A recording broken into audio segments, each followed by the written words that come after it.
Hi there, welcome to the video on hot sand burning or shadow casting. This is a particular technique in hot sand burning where we burn veneer, but we basically burn a sort of shadow. We cast the shadow, as you might say, onto the marquetry, onto the parquetry, and we use a very special technique to do this. So this little video is basically how to do that. But first of all, I want to go through the tools that we need. Okay, so let's start at the beginning. You'll need a pen, pencil, something to mark out stuff if you need to mark out where you're going to glue so you don't get glue everywhere. Pens are really helpful. You've got to watch out for the felt tip ones, the ones that don't actually, not ballpoint. They can tend to leave ink everywhere, so just be careful of that. Ballpoint is probably better. You're going to need some tape, some low tack tape you're going to need. I use low tack because I don't like, with some masking tapes, the resin of the tape can go into the grain, and when you pull it off, it either leaves resin behind or it will pull out the grain. So a little trick, little tip for you right now, before I actually apply any tape in this particular process, I will lacquer and seal up my marquetry or my parquetry with one sealer coat. And that will prevent any resin from going in to the veneer grain, and it also stops the sort of like the tape from pulling that out. So it gives it one very simple basic protection layer of finish. Okay, the other tape that I will use in this particular exercise is clear tape.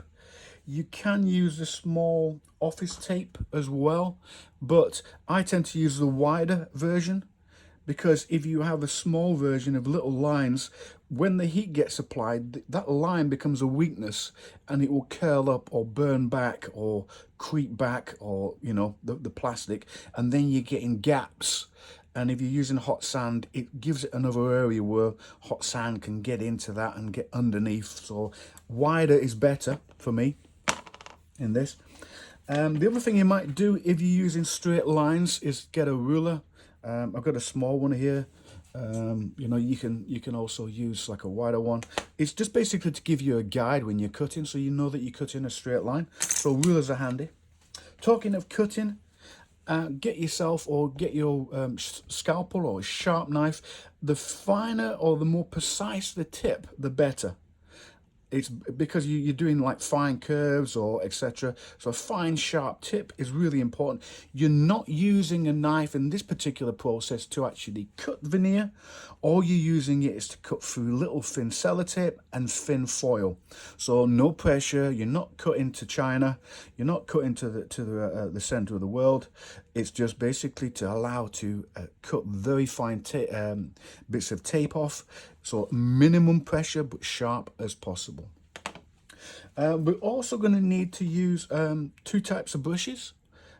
This is the one that I use to put glue on. I use a wide blade, as you might, a blade or a wide sort of brush. Okay, this is a bit stiff at the moment. That's not a problem.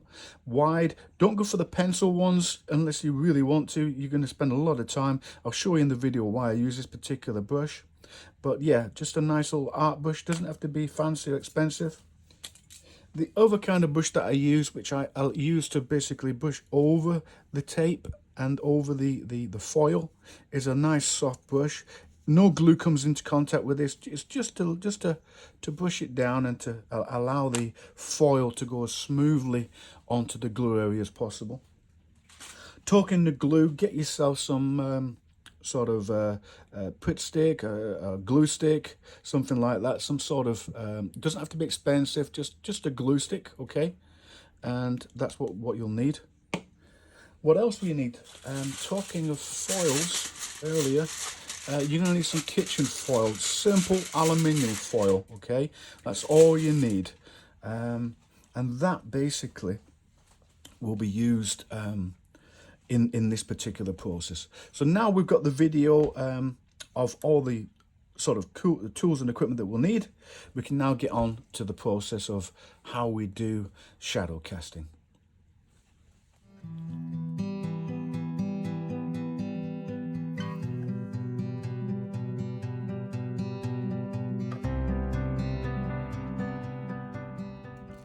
So as you can see with the parquetry, the veneer, it's been covered over with tape, low tack tape that isn't really going to stick to the surface too much and leave a residue. And the parts that I want to basically burn or shade are left open. Now I've covered enough because at some point I will be putting a hot sand onto this, and I don't really want to start to get hot sand onto other places. So I seal it off so there's enough space that if hot sand does go onto here, it doesn't get everywhere or spill out. And the same is with this one too. Again, it's double layers of tape. You've got your start point, your end point, your start point, your end point, and this wood that is revealed is the part, the veneer that's going to get burned. And the tape is there to try and prevent the hot sand from penetrating into other areas. And what you do, you stick on foil, and the foil is there to absorb the heat. So on top of the tape, we then glue over the areas.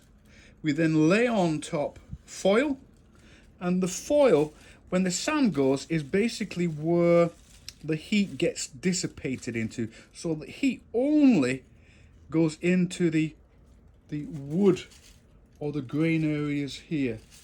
Now this is just one layer. I'm going to put 2 layers of foil on, just to make sure that I've got enough metal there to absorb the heat.